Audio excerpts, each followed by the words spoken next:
The Honorable Elijah Muhammad says that Yakub grafted the Caucasian white people from original black people. Now, 60 years ago, back in the 30s, when we first heard that, that sounded crazy.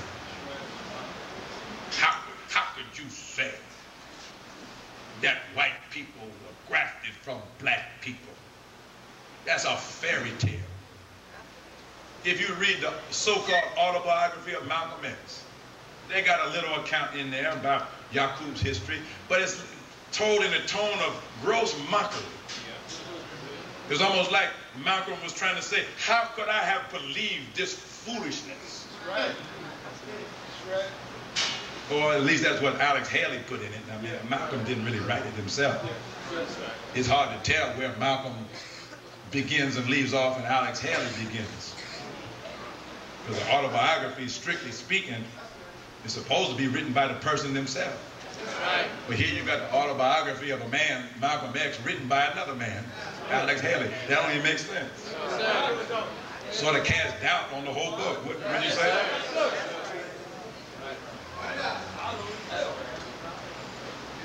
But in 1992, how can we doubt what the Honorable Elijah Muhammad was teaching 60 years ago?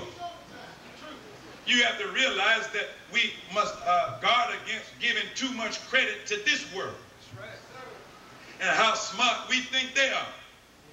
See, one of the problems in our thinking is that we think white people are smarter than they are, and we think that black people are dumber than they are. White folks in 1930 didn't know nothing about genetic engineering, did they? No, sir. Matter of fact, unless you just graduated from school just a few years ago, you didn't know nothing about it till just a few years ago. Now you know all about genetic engineering. Now they're talking about making tomatoes through genetic engineering, and they're going to have pig genes in the tomato to make the tomato fat. They're going to be having that in the supermarket real soon. Have you a pig tomato. And they're making them square. Genetic engineering. You can take a natural living thing, manipulate the genetic material in it, in other words, the chromosomes, and then you can make it into something that God never created. When you do that to any living germ, then you have made a devil. Yakub did that 6,000 years ago with human beings. The scientists of today are beginning to get to the point where they can do it with other creatures. So you have a white mouse and a white rat, or even though at home, them mice and rats that you got at home, you know the ones I mean. You ain't never surprised a white mouse in your kitchen, have you? You ain't never caught a white rat in no trap, have you? Although you know the scientists have made such creatures for scientific experimentation. Well, if you can do that with a mouse or rat or rabbit, any hunters in the audience? You ever go out in the field hunting and come home with a white rabbit? No, you ain't never found a white rabbit out there running in the field. But they exist, don't they? In a laboratory, made by some scientists for an experiment. Well, what the Honorable Elijah Muhammad is saying is exactly the same thing. That 6,600 and some odd years ago, Yakub grafted original black people and made a people that were unlike, that we call Caucasian. Right. The word Caucasian meaning stale face and weak bones. Right. And they are that. That's why they changed their name and call themselves white. Because it's better to be called white than it is to be called Caucasian. Who would want to be known as stale face? Weak bones. But we see every time they try to play ball with the black man, they manifest their weak bones, don't they? They throw their body up against the black man breaks their bones, don't they? They go Larry Bird out with another injury. He's good as long as he's healthy, but he can't stay in there with Charles Barkley and the boys.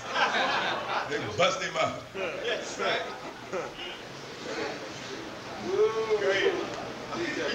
You know what I'm talking about. Yes, sir. Right, right. Well, how did Yakub make them? It was through a process of controlling the birth of babies. I mean, if I wanted to breed horses, could I let the horses go out there and mate any kind of way they want to?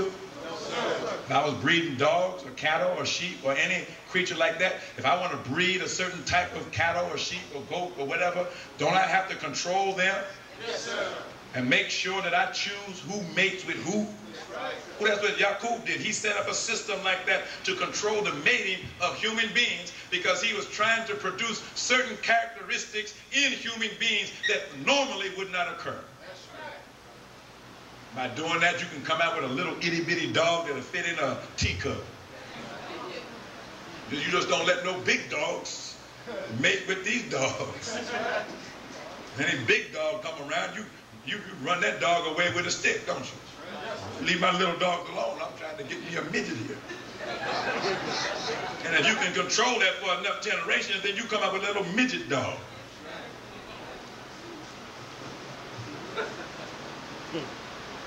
Yakub was trying to do something. He was trying to solve one of the mysteries of the ages. Really trying to solve the problem that you're trying to solve. That's why you really shouldn't look at Yakub as your enemy. Because out of what Yakub has done comes a solution to your problem. But what is your problem? Your problem is that you would like to be like God, which is to say perfect. But you find it so difficult to achieve.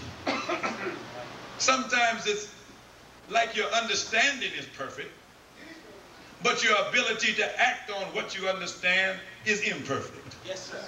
So the Bible says that the spirit is willing, but the flesh is weak.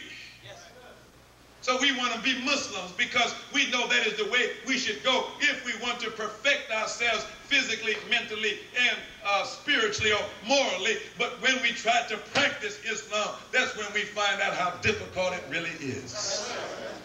It's easy for us to know that we should pray 5 times a day, but it's hard for us to do it, isn't it?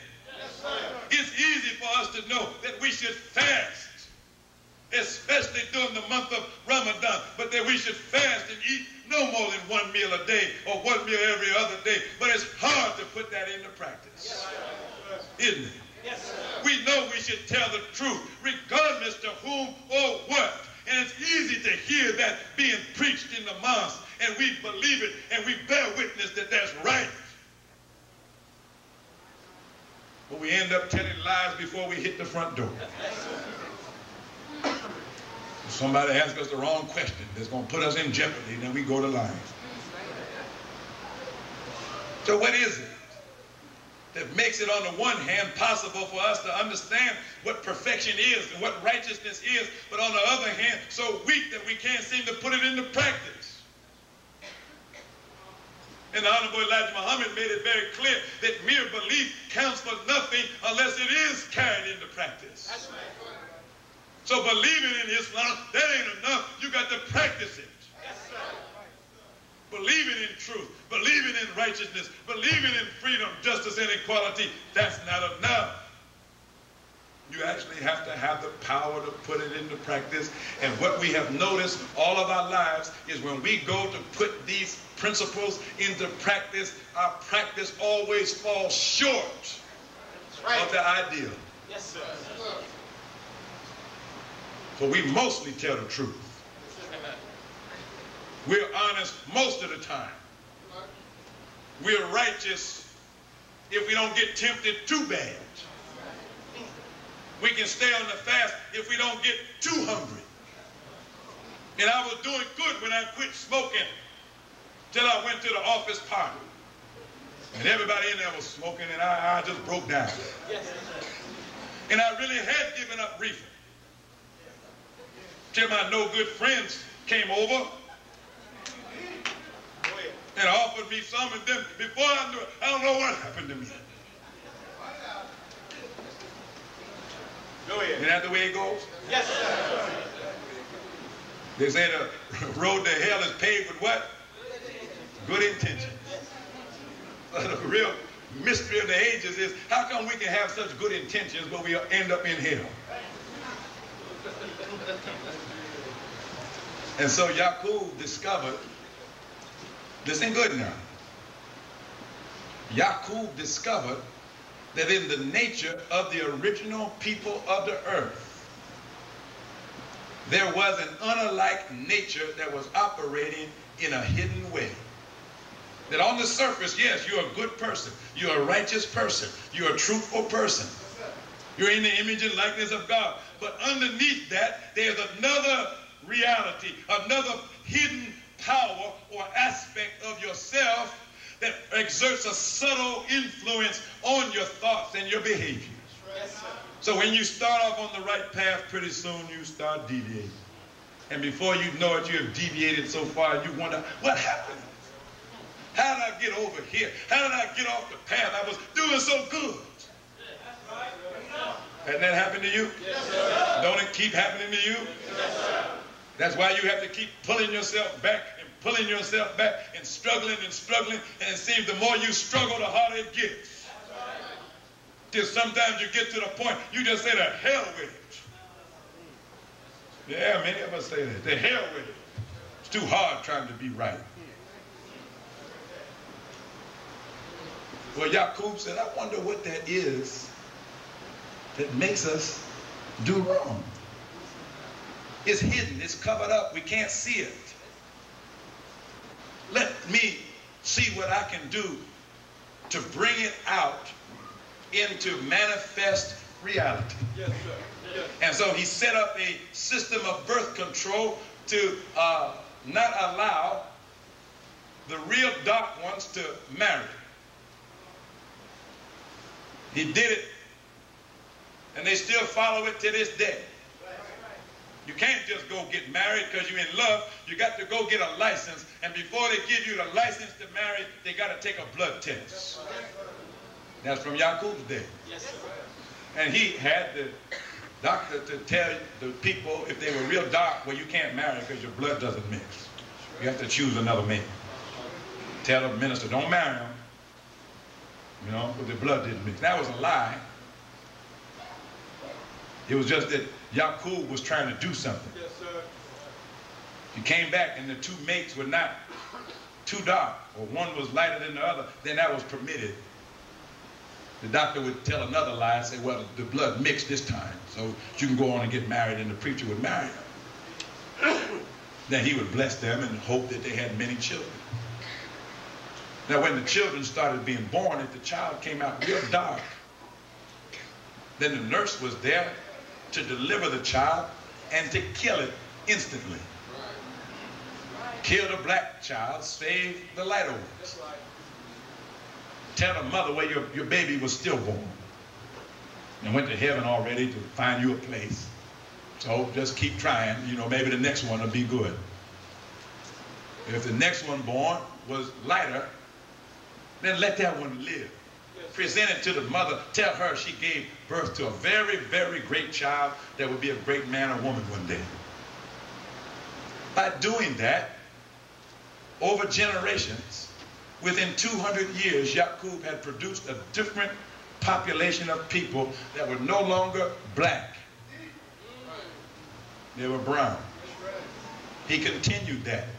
Killing the dark ones, saving the light ones. Killing the dark ones, saving the light ones. Killing the dark ones, saving the light ones. Lying all the way. Lying up and down. Down the way Elijah Muhammad says, Yakub made all of his laborers liars. They were forbidden to tell the truth. because telling the truth would have ruined the experiment that he was carrying out. So they all became liars and they all became murderers. After 600 years, now a generation is born that is completely different and unlike the original people that they had started with. That's right. And this unlike people that now has a nature of lying and murder inbred. And all of the redeeming characteristics of morality have been taken out. Now you have a man in which there is no good at all.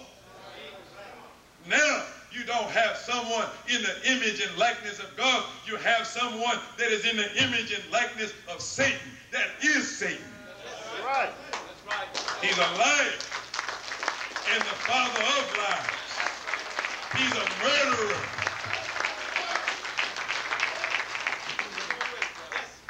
And then he's let loose on the planet. So this is what Yakub is prophesying of. I looked, and behold, a pale horse, and his name that rode upon him was Death, and hell followed after him, and power was given to them over a fourth of the earth to kill with the sword, with hunger, and with the beasts of the earth. The Honorable Elijah Muhammad says this is symbolic language that gives us the 6,000-year history of the white race. The white horse, or the pale horse, that represents the Caucasian people. In Scripture, the horse is a symbol of power, especially the power of rulership. And it's not a stationary rulership, just like a horse is not a stationary animal. But the horse is able to cover vast different distances across the earth. Isn't that right? And so the Caucasian was given power over a fourth of the earth, meaning that he was put in exile in what we call Europe. But he didn't stay confined in Europe, did he? No, sir. But he's roamed all over the earth. They're celebrating now the 500th anniversary of Christopher Columbus's voyage. And the reason they're so excited about Christopher Columbus was because Christopher Columbus showed them an escape route out of Europe. That's right. And once they escaped out of Europe and came into the New World, came into Africa, came into Asia, came into the Isles of the Pacific, came into Australia, what have they brought with them? When the white man comes in, death comes in. That's right. And what follows shortly thereafter? Hell. So that every kingdom of people in whatever quarter of the earth, when they look at their history, they say, we was doing all right. I mean, we had our problems, but for the most part, everything was all right till these white people came in. That's right. When they came in, the people started dying. Look at the Indians here in America. When Christopher Columbus came in to the Caribbean in 1492, there were 15 million Carib and Arawak Indians. 15 million. By 1516, that number had been reduced down to 1,500. See, that's death on a grand scale. The white man shows up, and one generation, your population is decimated. Well, how did he decimate it? Well, the scripture says that you will be given power to kill with the sword, with hunger, and with the beasts of the earth. And so the Spaniards and the Portuguese, they came in and they slaughtered the Indians with the sword, wholesale, as many as they could kill. And then they gained control over the farmland and the production of food, and they starved them to death. And then they used the beasts of the earth to kill them.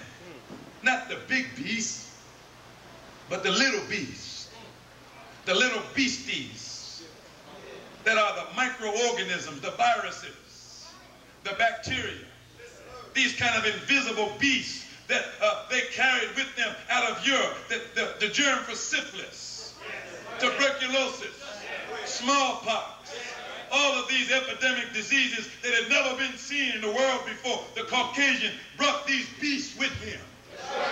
And in a generation, the Indians had died from these plagues of disease.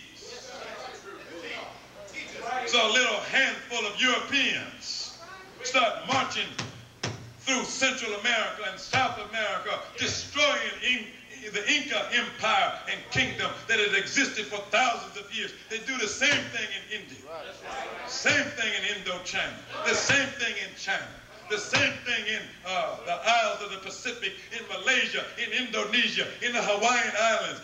Everywhere the Caucasian goes, death is right there with him. He is death.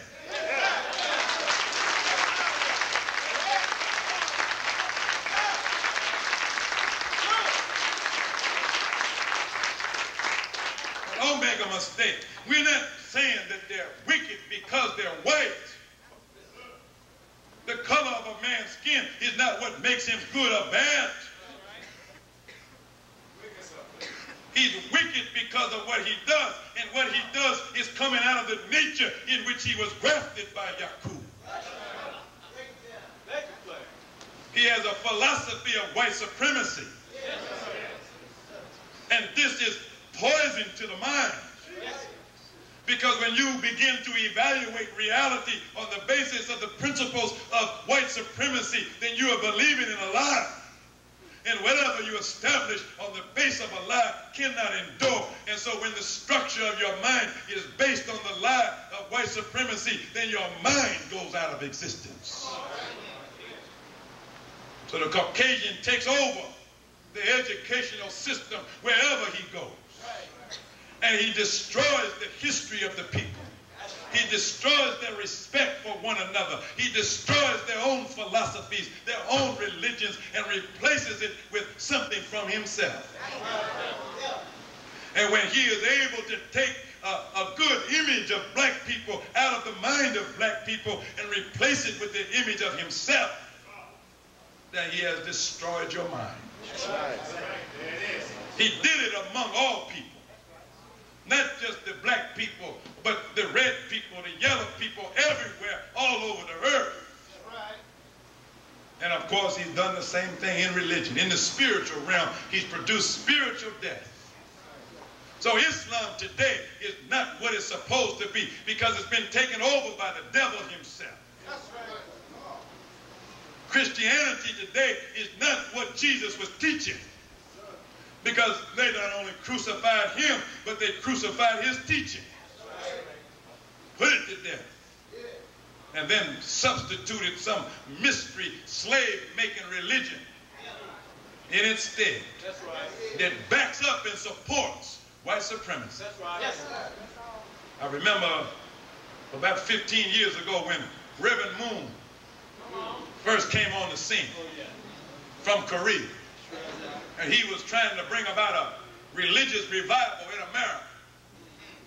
They interviewed him on TV, and I was watching. Said, I want to see what this Korean's talking about. I mean, he's act like he's getting ready to take over America or something. They said, well, Reverend Moon, you're on this crusade. Well, how did you get inspired to do such a thing? Say, well, I had a dream. And in this dream, I saw Moses, I saw Jesus, and I saw Muhammad. And they spoke to me in this dream and told me what I'm supposed to be doing.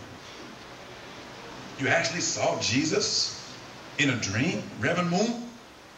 Yes, yes. Well, how did you know it was him? Well, he looked just like the pictures. I said, uh-oh.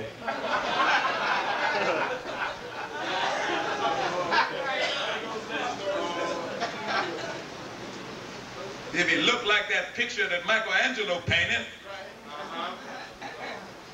then it means that this devil is so clever that he penetrates even into the subconscious mind of people. So that even in your dream, you think you're having some divine inspiration in your dream, and it's the devil right there at the core of your mind, coming into your mind, speaking to you like he's the angel of light, like it's the voice of God, and sending you out to make a fool of you.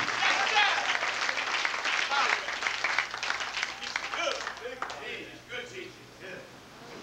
So death is riding a pale horse. Oh, yes. What white folks are saying to us and to the whole world is sort of like Shakespeare's sonnet. You know, Shakespeare wrote the sonnet, "How do I love thee? Let me count the ways." White folks are saying, "How can I kill thee? Let me count the ways."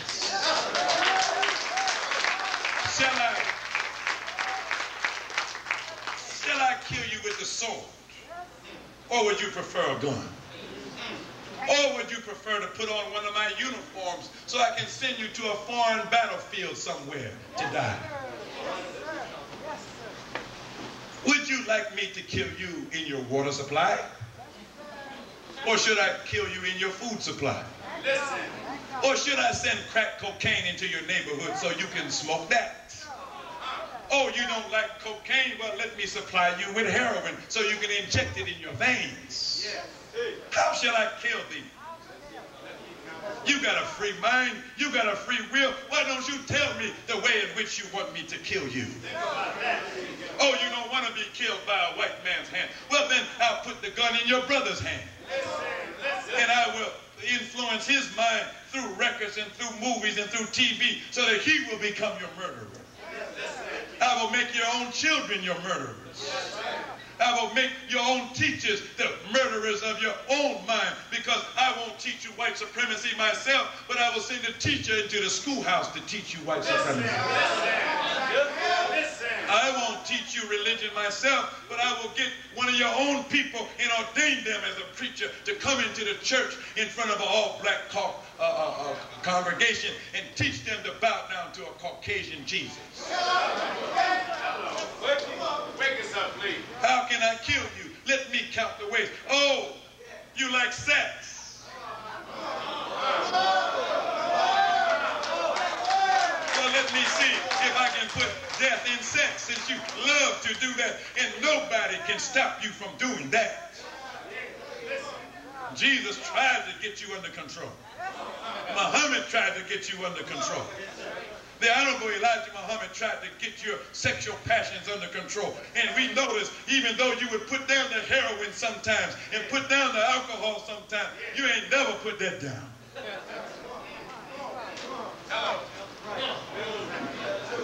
It had already programmed your culture. We had the Isley brothers crooning to you.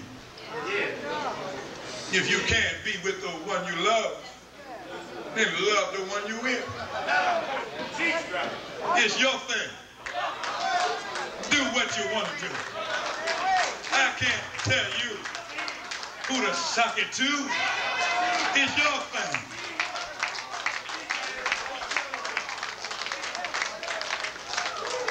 And so since you like to do it, then I put death in doing it.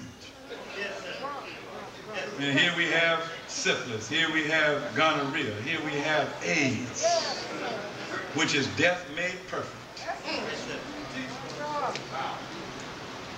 So death is riding a pale horse. Power was given to them to rule with the sword, with hunger, and with the beasts of the earth. So their power to rule does not reside in the qualities of justice, in freedom, in equality, in truth, in any of those lofty principles that were enunciated by the prophets. Their ability to rule is based on one thing and one thing alone, and that is their ability to kill. So the last time Minister Farrakhan was here in LA, what was he talking about? Stop the killing. He said in one place, we can't stop the killing until we stop the killer. Well, how did you take his speech? If you took it like most people did, you thought Minister Farrakhan was talking about the gangbangers who was responsible for the killing. And yes, in part he was. But look how quickly the gangbangers have responded to the word of a divine messenger. They stopped the killing, haven't they? They stopped the killing. They realize that that ain't the way. They're looking for a new way. And so they're following in the footsteps of Minister Louis Farrakhan. And as they follow his footsteps, he shows them a better way of life and how to avoid death. But the gangbangers, they was never the major killers. They was just little small-time killers. George Bush and the boys, those are the big-time killers.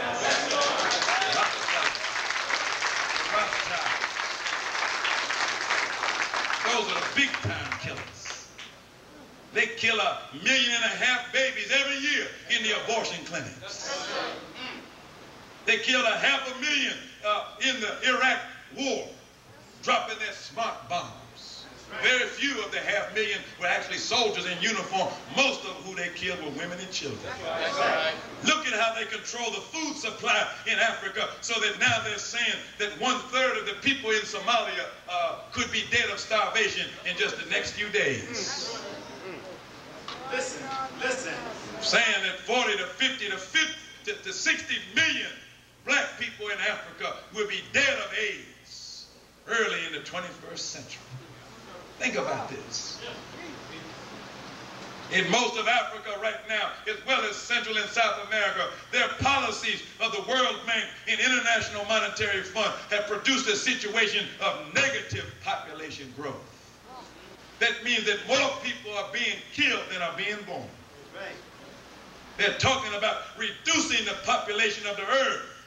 This is Jimmy Carter in his report called Global 2000. They want to reduce the population of the earth by 2.7 billion people by the year 2000. Death rides a pale horse. Might be Democratic, might be Republican, but the agenda is still the same. They might be American, they might be British, they might be French, they might be German or Italian, but the agenda is all the same. It's genocide against non-white people. Matter of fact, why should we expect better treatment at their hands than they give their own people? Look at Europe. They're fighting wars on top of wars in Europe today, aren't they? Who started World War I? Was it black folks? Was it the Bloods and the Crips that started World War II? No, it's white folks. If they can't kill black folks, they don't mind killing each other. Do they? Do they? Yet you think that they're supposed to do better by you than they do themselves. Think about it. Think about it. Rodney King. When was it ever illegal for white people to beat black people in America? Think about it. When was it ever illegal? That ain't against the law. America wouldn't be America if they didn't beat black people, kill black people. Matter of fact, white folks just scratching their head. What are y'all so upset about? We usually kill niggas like that. Matter of fact, they wondered why he didn't die. Because they put the kind of whooping on a man that's designed to kill a man. But he's just a black man. And he don't die that easy. He's of the tribe of Shabazz, just like the other. Yeah.